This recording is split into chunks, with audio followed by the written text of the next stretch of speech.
Hello बच्चों, मैं स्मिता बिजलवान स्वागत करती हूँ आपका आईसीटी वर्चुअल क्लासरूम में। आशा करती हूँ आप सभी स्वस्थ होंगे और अच्छे से अपनी पढ़ाई कर रहे होंगे। बच्चों, आज हम पढ़ने जा रहे हैं क्लास 9th की साइंस। और क्लास 9th साइंस में हमारा चैप्टर चल रहा था स्ट्रक्चर ऑफ एटम। तो यहाँ पर हम एटम के स्ट्रक्चर के बारे में बात कर रहे थे। ठीक है, तो हमने बच्चों सबसे पहले पढ़ा था कि थॉमसन एटॉमिक मॉडल क्या है। उन्होंने एटॉमिक मॉडल कैसे दिया था, यानी कि उन्होंने क्या बताया था कि एटम का स्ट्रक्चर कैसा है। ठीक है, फिर हमने बात की थी रदरफोर्ड्स एटॉमिक मॉडल के बारे में।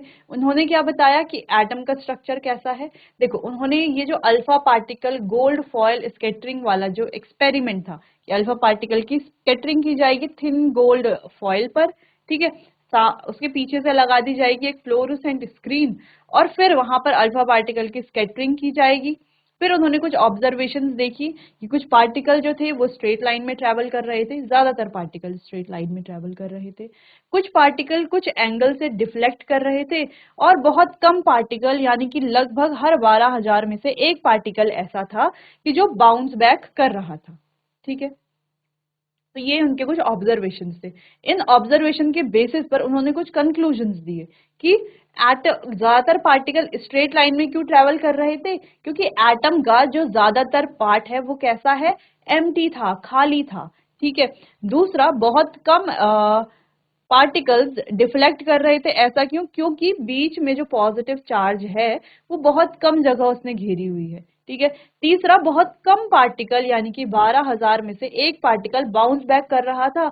ऐसा क्यों, इसके लिए उन्होंने क्या कंक्लूजन दिया कि ऐसा इसीलिए था क्योंकि एटम का ये जो मास है, ये जो प्रोटॉन्स है, पॉजिटिव चार्ज है, वो बहुत छोटी सी जगह पर कंसंट्रेटेड है। ठीक है, बहुत छोटी सी जगह पर है, इसीलिए केवल एक पार्टिकल 12,000 में से एक आध पार्टिकल ही बाउंस बैक कर रहा है।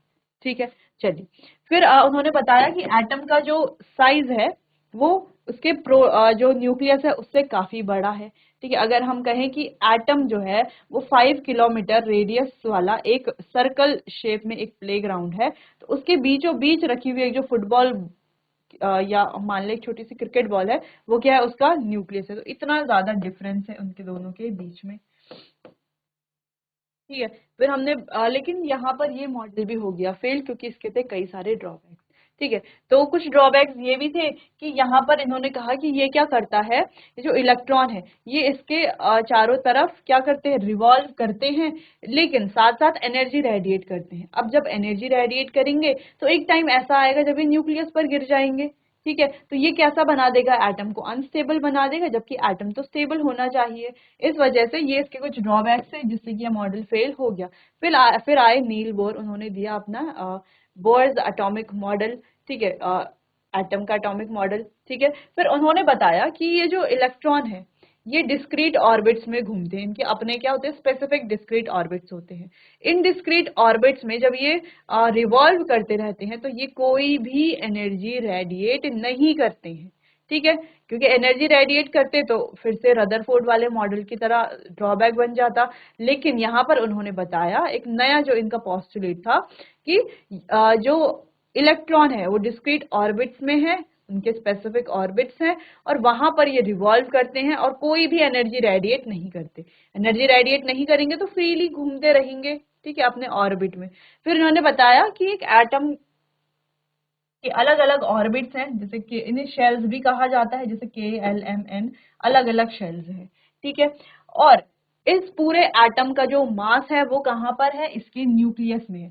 न्यूक्लियस में प्रोटॉन्स और न्यूट्रॉन्स होते हैं जो एटम का पूरा मास बनाते हैं। ठीक है, यानी कि एटम का जो पूरा मास है वो न्यूक्लियस में ही होगा।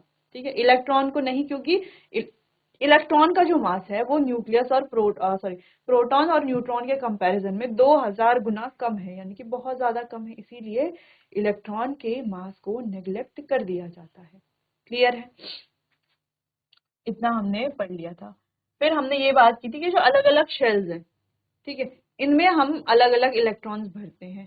ठीक है, तो ऐसा नहीं है कि हम एक शेल में कितने भी इलेक्ट्रॉन भर सकते हैं, नहीं, इनका कुछ रूल होता है इलेक्ट्रॉन को फिल करने का। तो रूल है 2n²।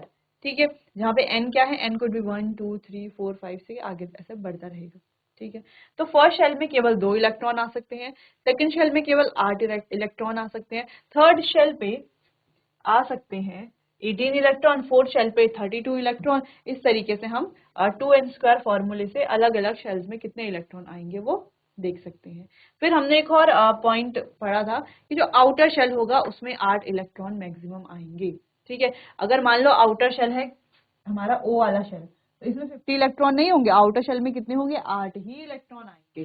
ठीक है, चलिए, और इलेक्ट्रॉन को ऐसे नहीं कि पहले हमने यहाँ भर लिया फिर यहाँ भर लिया फिर यहाँ, नहीं, इलेक्ट्रॉन को हमेशा स्टेप वाइज मैनर में ही भरना है। पहले के को हमें भरना है, के पास सिर्फ 2 ही स्पेस है, 2 इलेक्ट्रॉन ही आ सकते हैं, तो 2 इलेक्ट्रॉन्स को भर देंगे हम, फिर बाकी बचे इलेक्ट्रॉन को हम एल में भरेंगे। एल में केवल 8 ही आ सकते हैं, तो यहाँ पर भरेंगे, और इलेक्ट्रॉन है तो फिर एम में भरेंगे। ठीक है, तो स्टेप वाइज मैनर में इसे फिल करेंगे, सिंपल।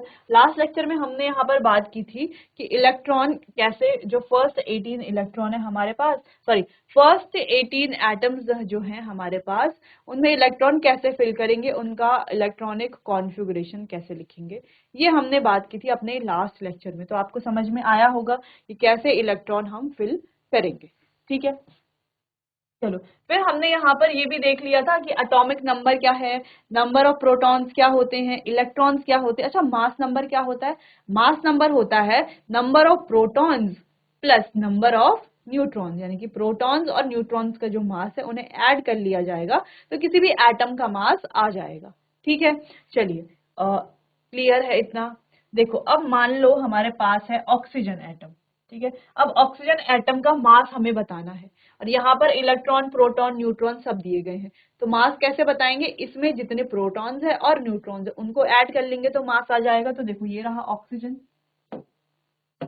ये रहा ऑक्सीजन। मास कैसे निकालेंगे, इसमें जितने प्रोटॉन्स है तो प्रोटॉन्स है 8, और जितने न्यूट्रॉन्स है न्यूट्रॉन्स भी है 8। इसका मतलब इसका मास कितना हो गया, 8 + 8 कितना हो गया, इसका मास 16। ठीक है, अब यहाँ पर प्रोटॉन कितने हैं, 8 हैं, न्यूट्रॉन्स 8 हैं, और इलेक्ट्रॉन्स भी 8 हैं। क्लियर है, चलो, और मास कितना है, 16। वैसे हम किसी और का भी मास निकाल सकते हैं, जैसे सोडियम का मास निकालना है, तो देखो बच्चों, सोडियम में मास निकालने के लिए हमें न्यूट्रॉन्स और प्रोटॉन्स देखने हैं। तो इसमें देखो, प्रोटॉन्स कितने हैं, 11, ठीक है, और न्यूट्रॉन्स कितने हैं, 12। तो इसका जो मास है वो कितना है, 2 और 1 3 और 1 1 2, 23। ठीक है, तो 23 क्या हो गया, सोडियम का मास हो गया। क्लियर है, तो मास आप आसानी से निकाल लोगे, अगर आपको प्रोटॉन्स और न्यूट्रॉन्स पता है तो आसानी से आप मास निकाल लोगे। और अगर आपको मास पता है, अगर केवल आपको मास दिया गया है, तो मास अगर दिया हुआ है तो आप प्रोटॉन्स और न्यूट्रॉन्स दोनों फाइंड कर, मास दिया हुआ है और एटॉमिक नंबर पता है तो प्रोटॉन न्यूट्रॉन आप फाइंड कर सकते हो। कैसे, ये हम आगे क्वेश्चंस में देखेंगे। ठीक है, चलो, अब आगे बढ़ते हैं, वैलेंसी के बारे में बात करते हैं कि वैलेंसी क्या होती है। हमने पहले भी पढ़ा था, वैलेंसी का मतलब है combining capacity of an atom. ठीक है, चलो, तो देखते हैं valency. The electron present in the outermost shell of an atom are called the valence electron, यानी कि जो इलेक्ट्रॉन आउटर मोस्ट शेल पर प्रेजेंट होते हैं उन्हें कहा जाता है वैलेंस इलेक्ट्रॉन। जैसे सोडियम की बात करते हैं, सोडियम की, अच्छा यहाँ पर किसी की बात नहीं करेंगे, सोडियम की बात करेंगे फिलहाल। ठीक है, सोडियम, सोडियम का एटॉमिक नंबर होता है 11। अब इसका जब हम कॉन्फ़िगरेशन लिखते हैं तो कैसे लिखेंगे, कॉन्फ़िगरेशन कैसे लिखा जाता है कि के में कितने इलेक्ट्रॉन आएंगे, 2, 2, एल में कितने आएंगे, 8, एम में कितने आएंगे, 1। ठीक है, तो ये है इसका कॉन्फ़िगरेशन 2, 8, 1। ठीक है, अब देखो बच्चों, यहाँ पर कहा जा रहा है कि आउटर मोस्ट शेल पर जो इलेक्ट्रॉन प्रेजेंट है उसे कहा जाएगा वैलेंस इलेक्ट्रॉन। तो यहाँ पर अगर हम बात करें कि वैलेंस इलेक्ट्रॉन्स क्या है, ठीक है, वैलेंस इलेक्ट्रॉन क्या है, तो क्या बताएंगे आप, यहाँ पर वैलेंस इलेक्ट्रॉन क्या है, जो आउटर मोस्ट शेल पर इलेक्ट्रॉन होंगे वही वैलेंस इलेक्ट्रॉन होंगे। तो देखो, इसके आउटर मोस्ट शेल पर कितने इलेक्ट्रॉन है, 1 इलेक्ट्रॉन है, तो यानी कि इसका वैलेंस इलेक्ट्रॉन कितना है, 1। ठीक है, अगर यहाँ पर 2 होता तो 2 होता आंसर, 3 होता तो 3 वैलेंस इलेक्ट्रॉन होते, 4 होता तो 4 वैलेंस इलेक्ट्रॉन होते। ठीक है, जैसे क्लोरीन की बात करते हैं, एक देखो क्लोरीन की भी बात कर लेते हैं। क्लोरीन एटॉमिक नंबर है 17, के शेल में आते हैं 2 इलेक्ट्रॉन, एल में आते हैं 8 इलेक्ट्रॉन, एम में आएंगे 7 इलेक्ट्रॉन। ठीक है, के एल एम। ठीक है, अब यहाँ पर 7 क्या है, वैलेंस इलेक्ट्रॉन। तो यहाँ पर वैलेंस कितने हैं, वैलेंस इलेक्ट्रॉन 7 है। कितने हैं वैलेंस इलेक्ट्रॉन, 7। ठीक है, चलो वैलेंस इलेक्ट्रॉन निकालना आ गया, यानी कि आउटर शेल पर जो इलेक्ट्रॉन होंगे उसे ही वैलेंस इलेक्ट्रॉन कहा जाएगा। तो यहाँ पर अगर आप देखो, यहाँ पर देखो तो यहाँ पर वैलेंस शेल में है एक इलेक्ट्रॉन, तो एक, यानी कि वैलेंस शेल का मतलब है आउटर शेल। एक इलेक्ट्रॉन है तो एक, वैलेंस शेल पर है 2 इलेक्ट्रॉन, वैलेंस शेल में कितने इलेक्ट्रॉन है, 3। वैलेंस इलेक्ट्रॉन, वैलेंस शेल में जितने इलेक्ट्रॉन वो हो जाएंगे वैलेंस इलेक्ट्रॉन। यहाँ पर देखो नाइट्रोजन में 1 2 3 4 5, आउटर शेल में है 5 इलेक्ट्रॉन। आउटर शेल यानी कि वैलेंस शेल, तो वैलेंस शेल में कितने इलेक्ट्रॉन हो गए, 5 इलेक्ट्रॉन हो गए नाइट्रोजन में। ठीक है, तो इस तरीके से आउटर शेल देखना है बस। अब आगे बढ़ते हैं। The combining capacity of an atom of each element is called its valency. तो हर एक एलिमेंट की जो उसकी कंबाइनिंग कैपेसिटी, यानी कितने के साथ वो कंबाइन करेगा, उसी को क्या कहते हैं, उसकी वैलेंसी कहते हैं। That is, it is the tendency to react and form molecule with atom at the same और डिफरेंट एलिमेंट्स। तो ये क्या टेंडेंसी है, to react and form molecules, जिसमें ये रिएक्ट करेंगे और मॉलिक्यूल्स बनाएंगे एटम के साथ ऑफ द सेम और डिफरेंट एलिमेंट। सेम एलिमेंट के साथ या डिफरेंट एलिमेंट के साथ कंबाइन करने की जो कैपेसिटी है उसे कहा जाएगा वैलेंसी। ठीक है, अब ये कंबाइन कैसे करेंगे ये पता होना चाहिए। देखो, तो कोई भी एटम कैसे कंबाइन करेगा, या तो वो अपने इलेक्ट्रॉन लूज करेगा तब कंबाइन करेगा, या तो वो अपने इलेक्ट्रॉन गेन करेगा तब कंबाइन करेगा, या तो वो शेयर करेगा तब कंबाइन करेगा।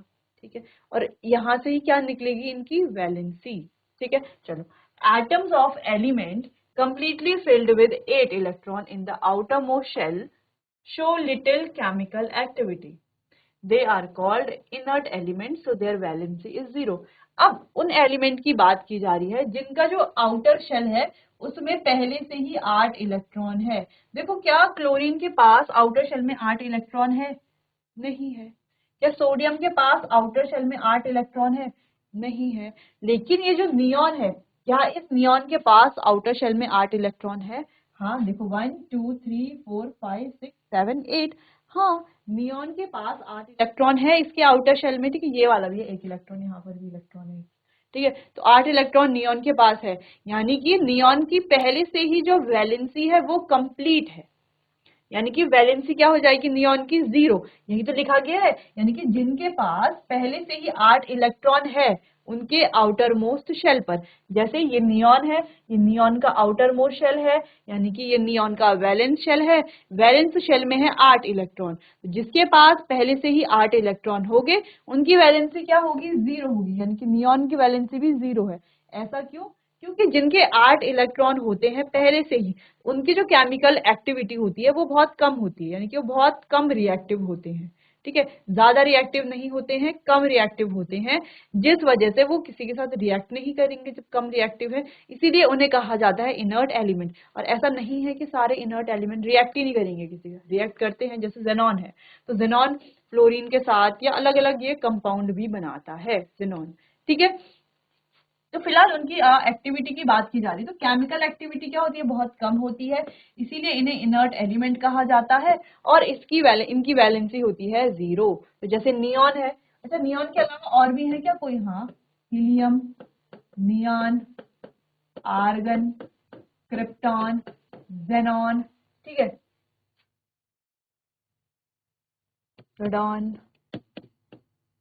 ठीक है, तो ये कुछ क्या है हमारे पास, ये कुछ हमारे पास नोबल गैसेस, इन्हें नोबल गैसेस भी कहा जाता है। ठीक है, या इनर्ट एलिमेंट या इनर्ट गैसेस कह सकते हो आप, inert gases, inert element, noble gases, noble element, कुछ भी कह लो। ठीक है, लेकिन इन सभी का जो आउटर मोस्ट शेल है हीलियम को छोड़कर, क्योंकि हीलियम के आउटर शेल में होते हैं 2 इलेक्ट्रॉन और ये ड्यूप्लेट पर ही क्या होता है, इनर्ट रहता है। ठीक है, ये इसकी भी जो वैलेंसी है वो 0 ही होती है। ठीक है, बाकी नियॉन, आर्गन, क्रिप्टॉन, रेडॉन, सारे ही सारे के सारे कैसे होते हैं, इनर्ट गैसेस हम इनको कहते हैं। और इनकी वैलेंसी, सबकी वैलेंसी क्या होती है, 0 होती है। और इनके आउटर शेल में होते हैं 8 इलेक्ट्रॉन, यानी कि इनका जो ऑक्टेट है, 8 इलेक्ट्रॉन का मतलब है बच्चों ऑक्टेट, इनका ऑक्टेट पहले से ही कंप्लीट है, जिस वजह से ये ज्यादा रिएक्टिविटी शो नहीं करते, इसीलिए इन्हें इनर्ट गैसेस कहा जाता है। अब हर एक एलिमेंट क्या चाहता है, देखो ये स्टेबल है इसीलिए कोई एक्टिविटी शो नहीं करते हैं, ठीक है, स्टेबल है ना इसीलिए, ठीक है, स्टेबल भी है, स्टेबल भी ये होते हैं। अब हर एलिमेंट स्टेबल होना चाहेगा, चाहेगा ना स्टेबल होना, बिल्कुल चाहेगा, इसीलिए हर एलिमेंट क्या चाहता है कि उसके आउटर शेल में भी कितने इलेक्ट्रॉन आ जाएं, 8 इलेक्ट्रॉन आ जाएं, जैसे कि इन नोबल गैसेस के पास है। सब एलिमेंट नोबल गैसेस जैसा बनना चाहते हैं, नोबल गैसेस जैसी कॉन्फ़िगरेशन अचीव करना चाहते हैं, ठीक है, सारे एलिमेंट करना चाहते हैं। ये जो सोडियम है, ये जो क्लोरीन है, ये सब भी नोबल गैसेस जैसे कॉन्फ़िगरेशन अचीव करके स्टेबल होना चाहते हैं, सभी चाहेंगे कि वो स्टेबल हो जाए, ज्यादा रिएक्टिव ना रहे, रिएक्टिव फॉर्म में कैसे होंगे, अनस्टेबल होंगे, ऐसा चाहेंगे, ठीक है।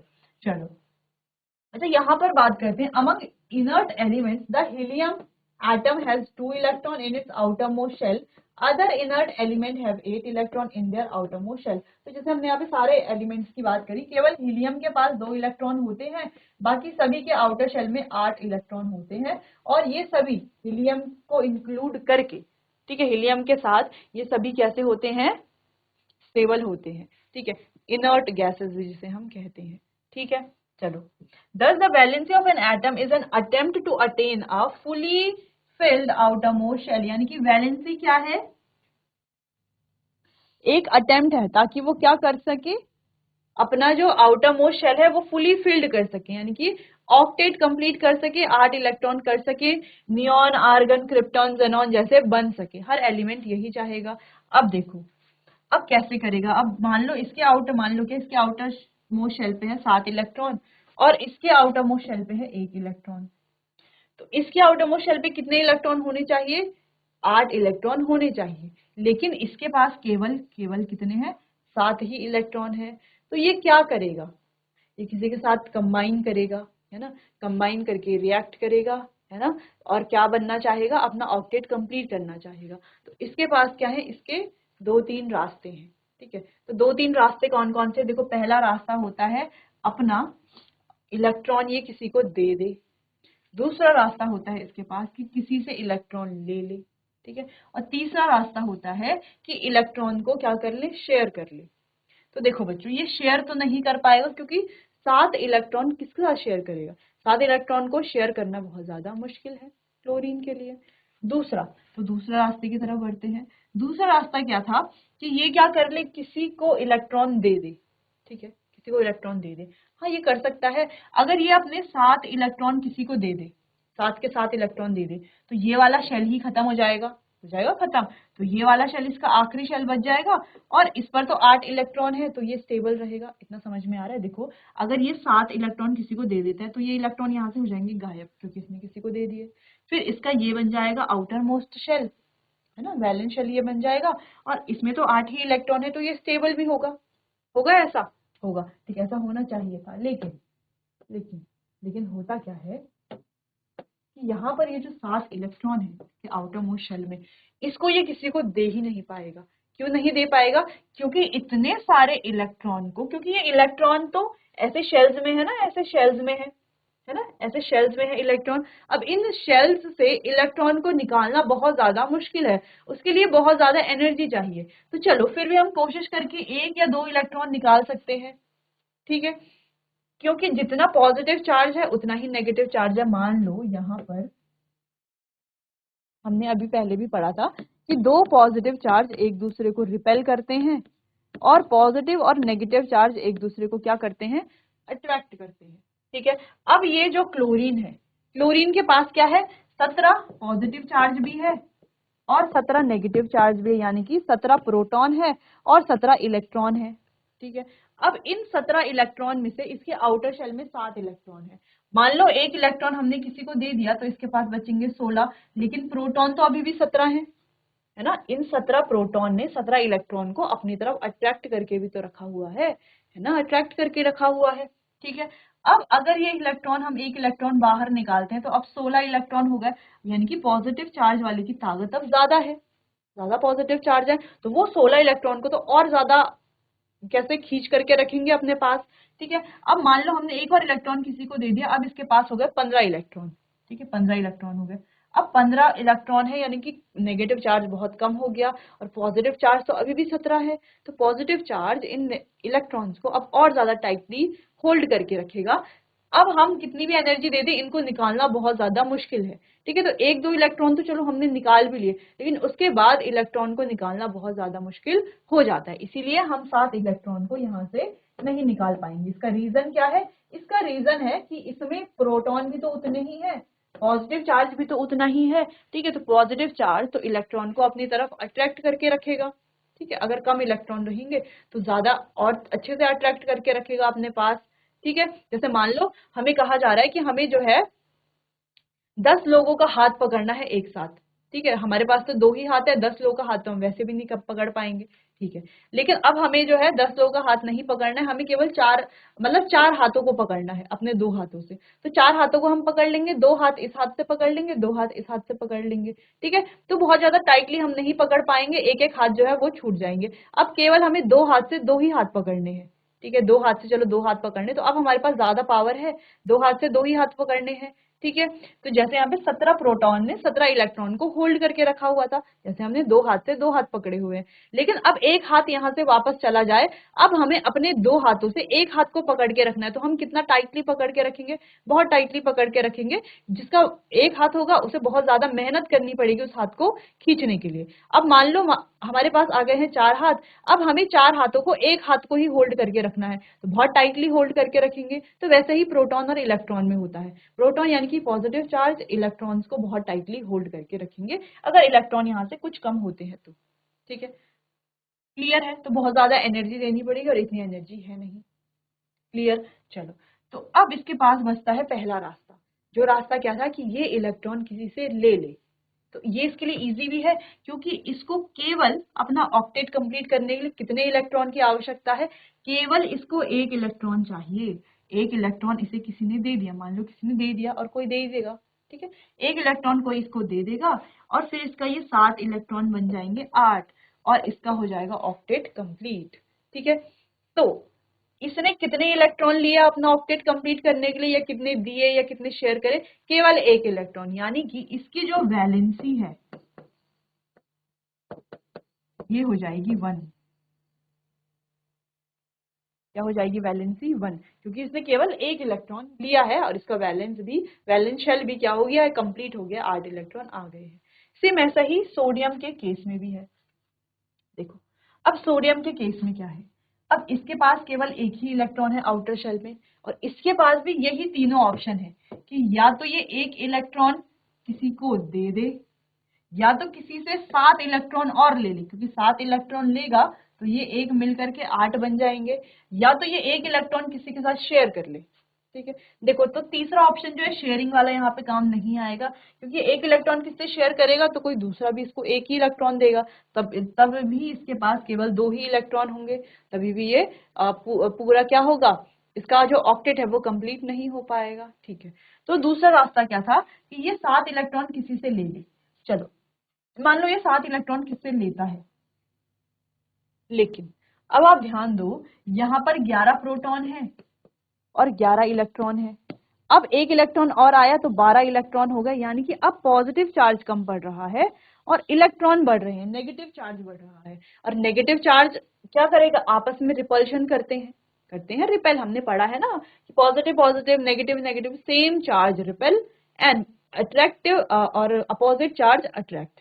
ठीक है, तो अगर हम यहाँ पर 2 इलेक्ट्रॉन और लाते हैं तो 11 से यहाँ पर 13 इलेक्ट्रॉन हो जाएंगे, लेकिन पॉजिटिव चार्ज अभी भी कम है, तो इलेक्ट्रॉन अनस्टेबल होने लगेगा, क्योंकि देखो नेगेटिव चार्ज बढ़ने लगेगा और प्रोटॉन तो उनको इतना ज्यादा चार्जेस को होल्ड नहीं कर पाएंगे, और वो इलेक्ट्रॉन भी आपस में क्या करेंगे? रिपेल करेंगे, जिससे एटम हो जाएगा अनस्टेबल।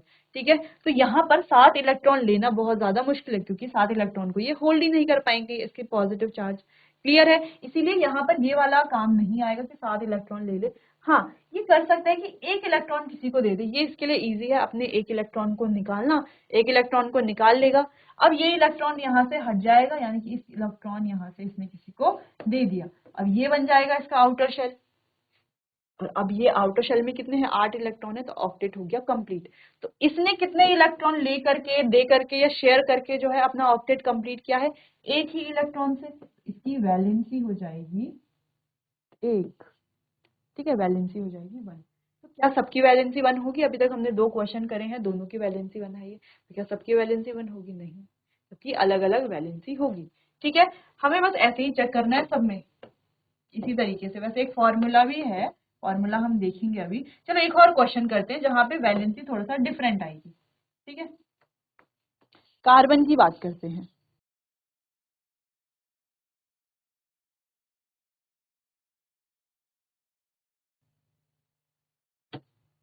चलो कार्बन की बात करते हैं। अब कार्बन, इसका एटॉमिक नंबर है 6। अब इसके शेल्स में इलेक्ट्रॉन कैसे फिल करेंगे, या हम कहें इसका इलेक्ट्रॉनिक कॉन्फ़िगरेशन कैसा लिखेंगे? 2,4। चलो 6 इलेक्ट्रॉन है ना, आपने 1 to 20 याद कर ही लिए होंगे, होमवर्क दिया था आपको। ठीक है, तो 2,4 ये आ गया इसका इलेक्ट्रॉन, यानी कि के शेल में है 2 इलेक्ट्रॉन और एल में है 4 इलेक्ट्रॉन। आउटर शेल कौन सा हो गया इसका? ये एल वाला। आउटर शेल में कितने हैं? 4 इलेक्ट्रॉन है। कितने होने चाहिए? 8 होने चाहिए।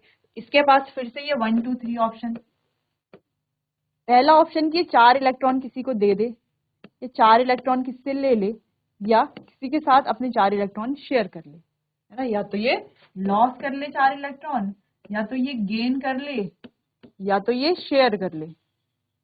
ये 3 ऑप्शन है। तो देखो बच्चों, अगर ये 4 इलेक्ट्रॉन लॉस करता है तो कैसे करेगा लॉस 4 इलेक्ट्रॉन? क्योंकि प्रोटॉन तो 6 हैं, 4 इलेक्ट्रॉन लॉस नहीं कर पाए क्योंकि प्रोटॉन इतने सारे इलेक्ट्रॉन को जाने ही नहीं देंगे, है ना, बहुत टाइटली होल्ड करके रखेंगे।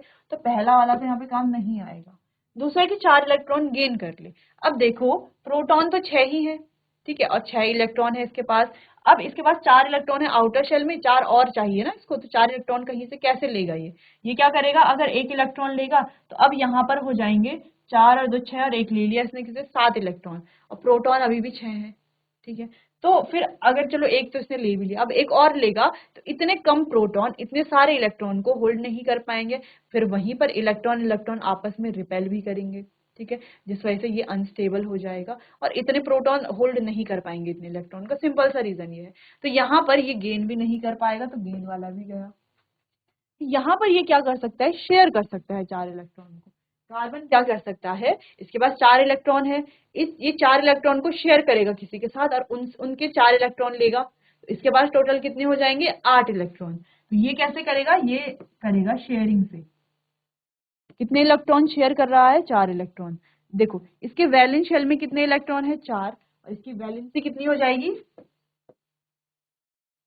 वैलेंसी का सिंपल सा मतलब है कि कितने इलेक्ट्रॉन किसी एटम ने लॉस करे हैं, यानी कि किसी को दिए हैं, गेन करे हैं यानी कि किसी से लिए हैं, और शेयर करे हैं यानी कि किसी के साथ बांटे हैं, वही क्या कहलाई जाएगी? वही उसकी वैलेंसी कहलाई जाएगी।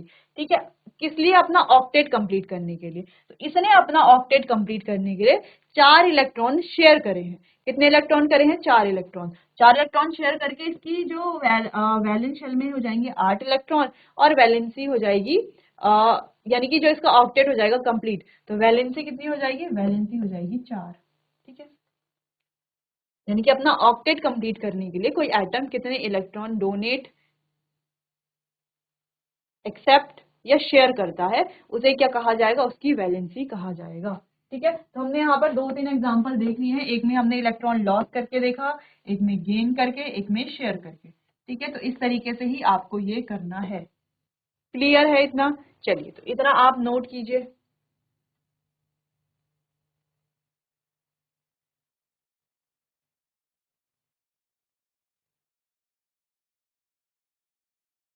चलिए, तो जैसे कि हमने अभी कहा, an outermost shell with 8 electron is termed as octet. तो हम अभी बात कर रहे थे ना ऑक्टेट ऑक्टेट, तो वो ऑक्टेट क्या है? इसके आउटरमोस्ट शेल में 8 इलेक्ट्रॉन है, उसे क्या कहेंगे? हम ऑक्टेट कहेंगे। ठीक है, atom react to achieve octet by, तो एटम रिएक्ट करते हैं इसलिए ऑक्टेट को अचीव करने के लिए। ठीक है, यानी कि वो ऑक्टेट अपना कंप्लीट करना चाहते हैं, या वैलेंस शेल में 8 इलेक्ट्रॉन चाहते हैं। ठीक है, तो कैसे करते हैं? शेयरिंग से, गेनिंग से, या लूजिंग से इलेक्ट्रॉन को।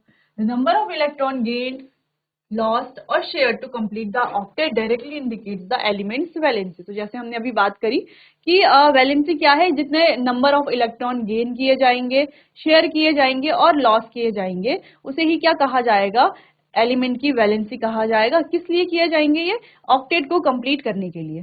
ठीक है, जैसे हाइड्रोजन, लिथियम, सोडियम, ये कुछ एटम है, इनके आउटर मोस्ट शेल में ये एक इलेक्ट्रॉन को लूज करके इनकी वैलेंसी हो जाएगी 1। तो एक इलेक्ट्रॉन को लूज करके अपना ऑक्टेट ये कंप्लीट कर लेते हैं।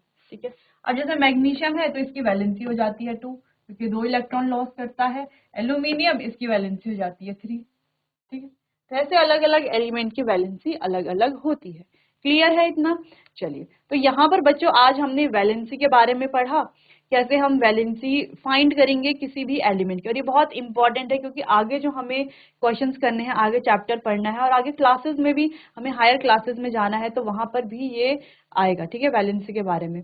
तो चलिए बच्चों, आज के लिए बस इतना ही। बाकी चैप्टर को कंटिन्यू करेंगे हम अपने आने वाले अगले सेशन में। तब तक के लिए आपका बहुत बहुत धन्यवाद।